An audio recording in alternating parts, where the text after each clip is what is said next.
നമസ്കാരം. സക്സസ് പാത്തിന്റെ പുതിയൊരു വീഡിയോയിലേക്ക് എല്ലാവർക്കും സ്വാഗതം. ആദ്യത്തെ ക്വസ്റ്റ്യൻ, G20 രാജ്യങ്ങളുടെ ലക്ഷ്യങ്ങളിൽ പെടാത്തത് ഏത്? G20 രാജ്യങ്ങളുടെ ലക്ഷ്യങ്ങളിൽ പെടാത്തത് രാജ്യാന്തര വ്യാപാരത്തിന്റെ 75% ഉൽപ്പാദനം. G20 രാജ്യങ്ങളുടെ ലക്ഷ്യങ്ങളിൽ പെടാത്തതാണ് രാജ്യാന്തര വ്യാപാരത്തിന്റെ 75% ഉൽപ്പാദനം എന്നുള്ളത്. ലക്ഷ്യങ്ങൾ ഏതൊക്കെയാണ്? ആഗോള സാമ്പത്തിക വളർച്ച പുനഃസ്ഥാപിക്കുക, രാജ്യാന്തര സാമ്പത്തിക വ്യവസ്ഥയെ ശക്തിപ്പെടുത്തുക, രാജ്യാന്തര ധനകാര്യ സ്ഥാപനങ്ങളുടെ നവീകരണം. ഇന്ത്യൻ നാവികനായ അഭിലാഷ് ടോമി സമുദ്രമാർഗം ലോകം ചുറ്റി സഞ്ചരിച്ച് മുംബൈയിൽ തിരിച്ചെത്തിയത് എന്ന്? ഇന്ത്യൻ നാവികനായ അഭിലാഷ് ടോമി സമുദ്രമാർഗം ലോകം ചുറ്റി സഞ്ചരിച്ച് മുംബൈയിൽ തിരിച്ചെത്തിയത് 2013 മാർച്ച് 31-നാണ്. 2013 മാർച്ച് 31-നാണ് ഇന്ത്യൻ നാവികനായ അഭിലാഷ് ടോമി സമുദ്രമാർഗം ലോകം ചുറ്റി സഞ്ചരിച്ച് മുംബൈയിൽ തിരിച്ചെത്തിയത്. സമപന്തി ഭോജനം സംഘടിപ്പിച്ച സാമൂഹ്യ പരിഷ്കർത്താവ്. സമപന്തി ഭോജനം സംഘടിപ്പിച്ച സാമൂഹ്യ പരിഷ്കർത്താവ് വൈകുണ്ഠസ്വാമികൾ. വൈകുണ്ഠസ്വാമികളാണ് സമപന്തി ഭോജനം സംഘടിപ്പിച്ചത്. താഴെ പറയുന്നവയിൽ ഉഷ്ണമരുഭൂമിയിലെ ഗോത്രവർഗ്ഗങ്ങൾ ഏതെല്ലാം? തന്നിരിക്കുന്നതിൽ ഉഷ്ണമരുഭൂമിയിലെ ഗോത്രവർഗ്ഗങ്ങൾ. എ ആണ് ആൻസർ. 2ഉം 4ഉം. ബുഷ്മനും ത്വാറെക്കും. ബുഷ്മനും ത്വാറെക്കുമാണ് ഉഷ്ണമരുഭൂമിയിലെ ഗോത്രവർഗ്ഗങ്ങൾ. ബച്പൻ ബച്ചാവോ ആന്തോളൻ എന്ന സംഘടനയുമായി ബന്ധപ്പെട്ട വ്യക്തി.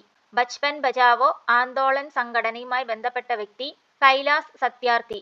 കൈലാസ് സത്യാർത്ഥിയാണ് ബച്പൻ ബച്ചാവോ ആന്തോളൻ എന്ന സംഘടനയുമായി ബന്ധപ്പെട്ട വ്യക്തി. മീൻ വിറ്റ് പകരം നേടിയ നെൽക്കൂമ്പാരം കൊണ്ട് വീടും ഉയർന്ന തോണികളും തിരിച്ചറിയാൻ പാടില്ലാതെയായി. ഈ വരികൾ ഉൾക്കൊള്ളുന്ന സംഘകാല കൃതി തിരിച്ചറിയുക. മീൻ വിറ്റ് പകരം നേടിയ നെൽക്കൂമ്പാരം കൊണ്ട് വീടും ഉയർന്ന തോണികളും തിരിച്ചറിയാൻ പാടില്ലാതെയായി. ഈ വരികൾ ഉൾക്കൊള്ളുന്ന സംഘകാല കൃതി പുറനാനൂറ്. പുറനാനൂറ് എന്ന സംഘകാല കൃതിയിലെ വരികളാണിവ. ഉൽപാദനത്തിന് ഉപയോഗിക്കുന്നതും കാണാനും സ്പർശിക്കാനും കഴിയുന്നതുമായ മനുഷ്യനിർമ്മിത വസ്തുക്കൾ. തന്നിരിക്കുന്നതിൽ കാണാനും സ്പർശിക്കാനും കഴിയുന്ന മനുഷ്യനിർമ്മിത വസ്തുക്കൾ മൂലധനമാണ്.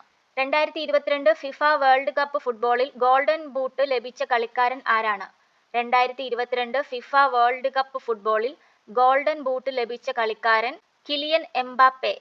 കിലിയൻ എംബാപ്പെയാണ് 2022 ഫിഫ വേൾഡ് കപ്പ് ഫുട്ബോളിൽ ഗോൾഡൻ ബൂട്ട് ലഭിച്ച കളിക്കാരൻ.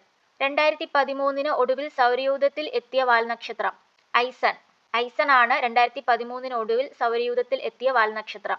മധ്യകാല യൂറോപ്പിൽ സ്പെയിനിൽ നിലനിന്നിരുന്ന സർവകലാശാല ഏതാണ്? മധ്യകാല യൂറോപ്പിൽ സ്പെയിനിൽ നിലനിന്നിരുന്ന സർവകലാശാല പാർമ. പാർമ സർവകലാശാലയാണ് മധ്യകാല യൂറോപ്പിൽ സ്പെയിനിൽ നിലനിന്നിരുന്ന സർവകലാശാല. ചുവടെ ചേർത്തിട്ടുള്ളവയിൽ ഇന്ത്യയുടെ മാനക രേഖാംശം ഏതാണ്? ചുവടെ ചേർത്തിട്ടുള്ളവയിൽ ഇന്ത്യയുടെ മാനക രേഖാംശം 82°.30 ഈസ്റ്റ് ആണ് ഇന്ത്യയുടെ മാനക രേഖാംശം. ഇന്ത്യയിൽ കൂടി കടന്നുപോകുന്ന പ്രധാനപ്പെട്ട അക്ഷാംശരേഖ. ഇന്ത്യയിൽ കൂടി കടന്നുപോകുന്ന പ്രധാനപ്പെട്ട അക്ഷാംശരേഖ 23°.30 നോർത്ത്. 23°.30 നോർത്ത് ആണ് ഇന്ത്യയിൽ കൂടി കടന്നുപോകുന്ന പ്രധാനപ്പെട്ട അക്ഷാംശരേഖ. ഇന്ത്യയുടെ അക്ഷാംശീയ രേഖാംശീയ വ്യാപ്തി ഏകദേശം എത്ര കോണീയ അളവാണ്? ഇന്ത്യയുടെ അക്ഷാംശീയ രേഖാംശീയ വ്യാപ്തി ഏകദേശം എത്ര കോണീയ അളവാണ്? 30°. ഇന്ത്യയുടെ അക്ഷാംശീയ രേഖാംശീയ വ്യാപ്തി ഏകദേശം 30° കോണീയ അളവാണ്. ഹിമാനിയുടെ കനമേറിയ ഒരു നിക്ഷേപണ ഭൂരൂപം. ഹിമാനിയുടെ കനമേറിയ ഒരു നിക്ഷേപണ ഭൂരൂപം കരേവ. ഹിമാനിയുടെ കനമേറിയ ഒരു നിക്ഷേപണ ഭൂരൂപമാണ് കരേവ. കൃഷി അധിഷ്ഠിത വ്യവസായം. തന്നിരിക്കുന്നതിൽ കൃഷി അധിഷ്ഠിത വ്യവസായം പഞ്ചസാരയാണ്. IT, ഇരുമ്പുരുക്ക്, രാസം ഇവയ്ക്ക് മൂന്നിനും കൃഷിയുടെ ആവശ്യമില്ല. ഇന്ത്യയിലെ ആദ്യ തുറമുഖാധിഷ്ഠിത ഉരുക്കുശാല സ്ഥാപിതമായ പ്രദേശം.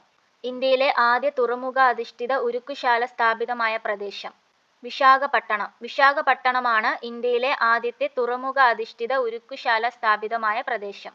ഹിമാചൽ പ്രദേശ് ടിബറ്റ് പ്രദേശങ്ങളെ തമ്മിൽ ബന്ധിപ്പിക്കുന്ന ചുരം. ഹിമാചൽ പ്രദേശ് ടിബറ്റ് പ്രദേശങ്ങളെ തമ്മിൽ ബന്ധിപ്പിക്കുന്ന ചുരം ഷിപ്കീല. ഷിപ്കീല ചുരമാണ് ഹിമാചൽ പ്രദേശിനെയും ടിബറ്റ് പ്രദേശങ്ങളെയും തമ്മിൽ ബന്ധിപ്പിക്കുന്ന ചുരം. ഒരു പാരമ്പര്യ ഊർജ സ്രോതസ്. തന്നിരിക്കുന്നതിൽ പാരമ്പര്യ ഊർജ സ്രോതസ്സാണ് കൽക്കരി. കൽക്കരി ഒരു പാരമ്പര്യ ഊർജ സ്രോതസ്സാണ്. ഇന്ത്യയിൽ ഗ്രാമീണ റോഡുമായി ബന്ധപ്പെട്ട പ്രസ്താവനയിൽ ശരിയായ വസ്തുത ഏതാണ്? തന്നിരിക്കുന്നതിൽ സി ആണ് ശരി. 1, 2 എന്നിവ മാത്രം. ഗ്രാമങ്ങളിലെ ആഭ്യന്തര സഞ്ചാരം ഉറപ്പാക്കുന്നു. ഈ റോഡുകളുടെ നിർമ്മാണവും പരിപാലനവും തദ്ദേശ സ്വയംഭരണ സ്ഥാപനങ്ങളാണ് നിർവഹിക്കുന്നത്. ഗ്രാമങ്ങളിലെ ആഭ്യന്തര സഞ്ചാരം ഉറപ്പാക്കുന്നു. ഈ റോഡുകളുടെ നിർമ്മാണവും പരിപാലനവും തദ്ദേശ സ്വയംഭരണ സ്ഥാപനങ്ങളാണ് നിർവഹിക്കുന്നത്. ഇത് രണ്ടുമാണ് ശരിയായ പ്രസ്താവന. ഏതു വർഷമാണ് ഇന്ത്യയിൽ ഉൾനാടൻ ജലഗതാഗത അതോറിറ്റി രൂപം കൊണ്ടത്? ഉൾനാടൻ ജലഗതാഗത അതോറിറ്റി ഇന്ത്യയിൽ രൂപം കൊണ്ടത് 1986-ലാണ്. 1986-ലാണ് ഇന്ത്യയിൽ ഉൾനാടൻ ജലഗതാഗത അതോറിറ്റി രൂപം കൊണ്ടത്. സ്ത്രീകളുടെ ഉന്നമനത്തിനായി ആര്യ മഹിളാ സഭ സ്ഥാപിച്ച സാമൂഹ്യ പരിഷ്കർത്താവ്. സ്ത്രീകളുടെ ഉന്നമനത്തിനായി ആര്യ മഹിളാ സഭ സ്ഥാപിച്ചത് രമാബായി. രമാബായി ആണ് ആര്യ മഹിളാ സഭ സ്ഥാപിച്ചത്. തുണിമിൽ തൊഴിലാളികളുടെ വേതന വർധനവിന് വേണ്ടി ഗാന്ധിജി നടത്തിയ സത്യാഗ്രഹ സമരം. തുണിമിൽ തൊഴിലാളികളുടെ വേതന വർധനവിന് വേണ്ടി ഗാന്ധിജി നടത്തിയ സത്യാഗ്രഹ സമരമാണ് അഹമ്മദാബാദ് സത്യാഗ്രഹം. അഹമ്മദാബാദ് സത്യാഗ്രഹം ഗാന്ധിജി എന്തിനു വേണ്ടിയിട്ടാണ് നടത്തിയത്? തുണിമിൽ തൊഴിലാളികളുടെ വേതന വർധനവിന് വേണ്ടിയിട്ട്. ഗാന്ധിജി കൈസർ-എ-ഹിന്ദ് ബഹുമതി ബ്രിട്ടീഷ് ഗവൺമെന്റിനെതിരെ നൽകിയത് ഏത് സംഭവത്തിൽ പ്രതിഷേധിച്ചിട്ടാണ്? ഗാന്ധിജി കൈസർ-എ-ഹിന്ദ് ബഹുമതി ബ്രിട്ടീഷ് ഗവൺമെന്റിനെതിരെ നൽകിയത് ഏത് സംഭവത്തിൽ പ്രതിഷേധിച്ചിട്ടാണ്? ജാലിയൻ വാലാബാഗ് കൂട്ടക്കൊല. ജാലിയൻ വാലാബാഗ് കൂട്ടക്കൊലയിൽ പ്രതിഷേധിച്ചിട്ടാണ് ഗാന്ധിജി കൈസർ-എ-ഹിന്ദ് ബഹുമതി ബ്രിട്ടീഷ് ഗവൺമെന്റിനെതിരെ നൽകിയത്. നാഗന്മാരുടെ റാണി എന്ന് ജവഹർലാൽ നെഹ്റു വിശേഷിപ്പിച്ചത് ആരെ? ഗൈഡിലിയു. ഗൈഡിലിയുവിനെയാണ് നാഗന്മാരുടെ റാണി എന്ന് ജവഹർലാൽ നെഹ്റു വിശേഷിപ്പിച്ചത്. ചൗരി ചൗര സംഭവം നടന്ന വർഷം. ചൗരി ചൗര സംഭവം നടന്ന വർഷം 1922. 1922-ലാണ് ചൗരി ചൗര സംഭവം നടന്നത്. 1953-ൽ രൂപം കൊടുത്ത സംസ്ഥാന പുനഃസംഘടനാ കമ്മീഷന്റെ ചെയർമാൻ ആരായിരുന്നു? 1953-ൽ രൂപം കൊടുത്ത സംസ്ഥാന പുനഃസംഘടനാ കമ്മീഷന്റെ ചെയർമാൻ ഫസൽ അലി. ഫസൽ അലിയായിരുന്നു 1953-ൽ രൂപം കൊടുത്ത സംസ്ഥാന പുനഃസംഘടനാ കമ്മീഷന്റെ ചെയർമാൻ. 1940-ൽ ആരംഭിച്ച വ്യക്തി സത്യാഗ്രഹത്തിനു വേണ്ടി ഗാന്ധിജി ആദ്യം തെരഞ്ഞെടുത്തത് ആരെ? 1940-ൽ ആരംഭിച്ച വ്യക്തി സത്യാഗ്രഹത്തിനു വേണ്ടി ഗാന്ധിജി ആദ്യം തെരഞ്ഞെടുത്തത് ആരെ? വിനോബാ ഭാവെ. വിനോബാ ഭാവേനെയാണ് 1940-ൽ ആരംഭിച്ച വ്യക്തി സത്യാഗ്രഹത്തിനു വേണ്ടി ഗാന്ധിജി ആദ്യം തെരഞ്ഞെടുത്തത്. ക്വിറ്റ് ഇന്ത്യ സമരനായിക എന്നറിയപ്പെടുന്ന ധീരവനിത. അരുണ അസഫ് അലി. അരുണ അസഫ് അലിയാണ് ക്വിറ്റ് ഇന്ത്യ സമരനായിക എന്നറിയപ്പെടുന്ന ധീരവനിത. ഇന്ത്യൻ നവോത്ഥാനത്തിന്റെ പിതാവ് എന്നറിയപ്പെടുന്ന സാമൂഹ്യ പരിഷ്കർത്താവ്. ഇന്ത്യൻ നവോത്ഥാനത്തിന്റെ പിതാവ് എന്നറിയപ്പെടുന്ന സാമൂഹ്യ പരിഷ്കർത്താവ് രാജാറാം മോഹൻ റോയ്. രാജാറാം മോഹൻ റോയ് ആണ് ഇന്ത്യൻ നവോത്ഥാനത്തിന്റെ പിതാവ്. 1924-ലെ ഒളിമ്പിക്സിൽ പങ്കെടുത്ത മലയാളി. 1924-ലെ ഒളിമ്പിക്സിൽ പങ്കെടുത്ത മലയാളി CK ലക്ഷ്മണൻ. CK ലക്ഷ്മണൻ ആണ് 1924-ലെ ഒളിമ്പിക്സിൽ പങ്കെടുത്ത മലയാളി. കേരളത്തിന്റെ വിസ്തൃതി എത്രയാണ്? കേരളത്തിന്റെ വിസ്തൃതി 38,863 ചതുരശ്ര കിലോമീറ്ററാണ്. കേരളത്തിന്റെ വിസ്തൃതി 38,863 ചതുരശ്ര കിലോമീറ്റർ. കിഴക്കിന്റെ വെനീസ് എന്നറിയപ്പെടുന്ന ജില്ല.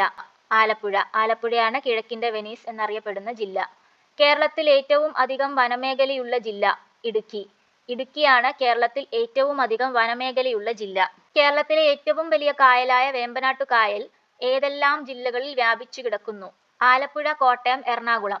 ആലപ്പുഴ, കോട്ടയം, എറണാകുളം ജില്ലകളിലായിട്ടാണ് വേമ്പനാട്ടു കായൽ വ്യാപിച്ചു കിടക്കുന്നത്. കേരളത്തിലെ ഏറ്റവും ഉയർന്ന കൊടുമുടിയായ ആനമുടിയുടെ ഉയരം എത്ര? കേരളത്തിലെ ഏറ്റവും ഉയർന്ന കൊടുമുടിയായ ആനമുടിയുടെ ഉയരം 2695 മീറ്റർ. 2695 മീറ്ററാണ് ആനമുടിയുടെ ഉയരം. കേരളത്തിൽ എത്ര പട്ടികജാതി സംവരണ നിയോജക മണ്ഡലങ്ങൾ ഉണ്ട്? കേരളത്തിൽ എത്ര പട്ടികജാതി സംവരണ നിയോജക മണ്ഡലങ്ങൾ ഉണ്ട്? 14. 14 പട്ടികജാതി സംവരണ നിയോജക മണ്ഡലങ്ങളാണ് കേരളത്തിലുള്ളത്. കേരള സംസ്ഥാന ജൈവ വൈവിധ്യ ബോർഡ് രൂപീകൃതമായത് ഏതു വർഷം? കേരള സംസ്ഥാന ജൈവ വൈവിധ്യ ബോർഡ് സ്ഥാപിതമായത് 2005. 2005-ലാണ് കേരള സംസ്ഥാന ജൈവ വൈവിധ്യ ബോർഡ് സ്ഥാപിതമായത്. കേരളത്തിൽ ഏറ്റവും കൂടുതൽ മഴ കിട്ടുന്ന മൺസൂൺ കാലം? June September. ജൂൺ സെപ്റ്റംബർ ആണ് കേരളത്തിൽ ഏറ്റവും കൂടുതൽ മഴ കിട്ടുന്ന മൺസൂൺ കാലം. കേരള നിയമസഭ കേരള പഞ്ചായത്തി രാജ് നിയമം പാസാക്കിയ വർഷം? കേരള നിയമസഭ കേരള പഞ്ചായത്തി രാജ് നിയമം പാസാക്കിയ വർഷം 1994. 1994-ലാണ് കേരള പഞ്ചായത്തി രാജ് നിയമം പാസാക്കിയത്. 1921-ലെ അഖില കേരള അടിസ്ഥാനത്തിലുള്ള പ്രഥമ രാഷ്ട്രീയ സമ്മേളനം നടന്നത് എവിടെ വച്ചിട്ടാണ്? 1921-ലെ അഖില കേരള അടിസ്ഥാനത്തിലുള്ള പ്രഥമ രാഷ്ട്രീയ സമ്മേളനം നടന്നത് ഒറ്റപ്പാലത്ത് വച്ചിട്ടാണ്. ഒറ്റപ്പാലത്ത് വച്ചിട്ടാണ് 1921-ൽ അഖില കേരള അടിസ്ഥാനത്തിലുള്ള പ്രഥമ രാഷ്ട്രീയ സമ്മേളനം നടന്നത്. ബ്രിട്ടീഷ് ഭരണത്തോടുള്ള എതിർപ്പ് വെണ്ണീജ ഭരണം എന്ന പ്രയോഗത്തിലൂടെ പ്രകടിപ്പിച്ച സാമൂഹ്യ പരിഷ്കർത്താവ് ആര്? വൈകുണ്ഠസ്വാമികൾ. വൈകുണ്ഠസ്വാമികളാണ് ബ്രിട്ടീഷ് ഭരണത്തിനെ വെണ്ണീജ ഭരണം എന്ന് വിശേഷിപ്പിച്ചത്. ഋതുമതി എന്ന നാടകത്തിന്റെ രചയിതാവ്. ഋതുമതി എന്ന നാടകത്തിന്റെ രചയിതാവ് പ്രേംജി. പ്രേംജിയാണ് ഋതുമതി എന്ന നാടകത്തിന്റെ രചയിതാവ്. തിരുവിതാംകൂർ തിരുവിതാംകൂറുകാർക്ക് എന്ന ആശയത്തോടുകൂടി ശ്രീമൂലം തിരുനാളിന് സമർപ്പിക്കപ്പെട്ട നിവേദനം. തിരുവിതാംകൂർ തിരുവിതാംകൂറുകാർക്ക് എന്ന ആശയത്തോടുകൂടി ശ്രീമൂലം തിരുനാളിന് സമർപ്പിക്കപ്പെട്ട നിവേദനം. മലയാളി മെമ്മോറിയൽ. മലയാളി മെമ്മോറിയലാണ് തിരുവിതാംകൂർ തിരുവിതാംകൂറുകാർക്ക് എന്ന ആശയത്തോടുകൂടി ശ്രീമൂലം തിരുനാളിന് സമർപ്പിക്കപ്പെട്ട നിവേദനം. ഒന്നാം ലോക മഹായുദ്ധകാലത്ത് മാരാങ്കുളം എന്ന സ്ഥലത്തു നിന്നും കുളത്തൂർ കുന്നിലേക്ക് ഒരു യുദ്ധവിരുദ്ധ ജാഥ നടത്തിയ സാമൂഹ്യ പരിഷ്കർത്താവ് ആര്? ഒന്നാം ലോക മഹായുദ്ധകാലത്ത് മാരാങ്കുളം എന്ന സ്ഥലത്ത് നിന്നും കുളത്തൂർ കുന്നിലേക്ക് ഒരു യുദ്ധവിരുദ്ധ ജാഥ നടത്തിയ സാമൂഹ്യ പരിഷ്കർത്താവ് കുമാരഗുരുദേവൻ. കുമാരഗുരുദേവനാണ് ഒന്നാം ലോക മഹായുദ്ധകാലത്ത് മാരാങ്കുളം എന്ന സ്ഥലത്ത് നിന്നും കുളത്തൂർ കുന്നിലേക്ക് യുദ്ധവിരുദ്ധ ജാഥ നടത്തിയത്. സിവിൽ നിയമ ലംഘന പ്രസ്ഥാനത്തിന്റെ ഭാഗമായി കേരളത്തിൽ കെ കേളപ്പന്റെ നേതൃത്വത്തിൽ ഉപ്പു സത്യാഗ്രഹം നടന്നത് പയ്യന്നൂർ വച്ചിട്ടാണ്. പയ്യന്നൂർ വച്ചിട്ടാണ് കെ കേളപ്പന്റെ നേതൃത്വത്തിലുള്ള ഉപ്പു സത്യാഗ്രഹം നടന്നത്. 1904 അധസ്ഥിതർക്കു മാത്രമായി ഒരു വിദ്യാലയം സ്ഥാപിച്ച സാമൂഹ്യ പരിഷ്കർത്താവ്. 1904 അധസ്ഥിതർക്കു മാത്രമായി ഒരു വിദ്യാലയം സ്ഥാപിച്ച സാമൂഹ്യ പരിഷ്കർത്താവ് അയ്യങ്കാളി. അയ്യങ്കാളിയാണ് അധസ്ഥിതർക്കു മാത്രമായി 1904 ഒരു വിദ്യാലയം സ്ഥാപിച്ചത്. കയ്യൂർ സമരം നടന്ന വർഷം. കയ്യൂർ സമരം 1941 മാർച്ച് 28. 1941 മാർച്ച് 28-നാണ് കയ്യൂർ സമരം നടന്നത്. കണ്ണൂരിൽ നിന്ന് മദ്രാസിലേക്ക് പട്ടിണി ജാഥ നടത്തിയത് ആര്? കണ്ണൂരിൽ നിന്ന് മദ്രാസിലേക്ക് പട്ടിണി ജാഥ നടത്തിയത് എ.കെ. ഗോപാലൻ. എ.കെ. ഗോപാലനാണ് കണ്ണൂരിൽ നിന്ന് മദ്രാസിലേക്ക് പട്ടിണി ജാഥ നടത്തിയത്. ഇന്ത്യൻ ഭരണഘടന ഉറപ്പു നൽകുന്ന സ്വാതന്ത്ര്യത്തിനുള്ള അവകാശങ്ങളിൽ ഉൾപ്പെടാത്തത് സ്വത്ത് സമ്പാദിക്കാനുള്ള സ്വാതന്ത്ര്യം. സ്വത്ത് സമ്പാദിക്കാനുള്ള സ്വാതന്ത്ര്യം സ്വാതന്ത്ര്യത്തിനുള്ള അവകാശങ്ങളിൽ ഉൾപ്പെടുന്നില്ല. സമ്മേളന സ്വാതന്ത്ര്യം, സംഘടനാ സ്വാതന്ത്ര്യം, സഞ്ചാര സ്വാതന്ത്ര്യം ഇതെല്ലാം ഭരണഘടന ഉറപ്പു നൽകുന്ന സ്വാതന്ത്ര്യത്തിനുള്ള അവകാശങ്ങളാണ്. ഒരു അന്താരാഷ്ട്ര വേദിയിൽ ഇന്ത്യയുടെ ത്രിവർണ്ണ പതാക ആദ്യമായി ഉയർത്തിയത് ആര്? മാഡം ഭിക്കാജി കാമയാണ്. മാഡം ഭിക്കാജി കാമയാണ് ഒരു അന്താരാഷ്ട്ര വേദിയിൽ ഇന്ത്യയുടെ ത്രിവർണ്ണ പതാക ആദ്യമായിട്ട് ഉയർത്തിയത്. ഈ അന്താരാഷ്ട്ര വേദി ഏത് രാജ്യമായിരുന്നു? ജർമ്മനി ആയിരുന്നു. 1907 ഇന്ത്യയുടെ ത്രിവർണ്ണ പതാക ആദ്യമായിട്ട് ഒരു അന്താരാഷ്ട്ര വേദിയിൽ ജർമ്മനിയിൽ ഉയർത്തുന്നത്. ഇതുകൊണ്ട് തന്നെ മാഡം ഭിക്കാജി കാമ ഇന്ത്യൻ വിപ്ലവത്തിന്റെ മാതാവ് എന്നറിയപ്പെടുന്നു.